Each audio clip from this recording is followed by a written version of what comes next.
ഷോണിനെ കണ്ടോ ആരെങ്കിലും? ഷോൺ എന്തി ഇതിനായിട്ട് എന്നാ ചെയ്യുവാ ഷോൺ?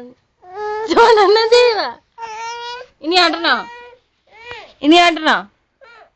ആ ആ 1 2 3 4 5 ഇതുപോലെ അച്ചാച്ചൻ്റെ അടുത്തോട്ട് കൊണ്ട് പറഞ്ഞു വിടും ഞാൻ.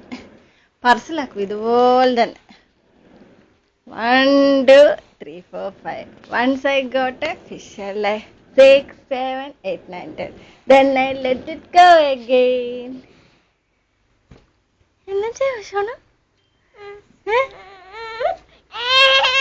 അച്ചാച്ചനോട് പറയാവേ ഇതുപോലത്തെ ഒരു അത് കൊള്ളാം ഉന്തുവണ്ടി മേടിച്ചു തരാനായിട്ട്. ഷോണിനെ എപ്പോഴും ആട്ടിക്കൊണ്ടിരിക്കണം എന്ന് പറ. അച്ചടാ സുഖിച്ചങ്ങ് കിടക്കുവാ. അപ്പനും സുഖമാണ്, മോനും സുഖമാണ്. എപ്പോഴും സുഖം വേണം. രണ്ടുപേർക്കും സുഖം വേണം എപ്പോഴും. മതിയേ.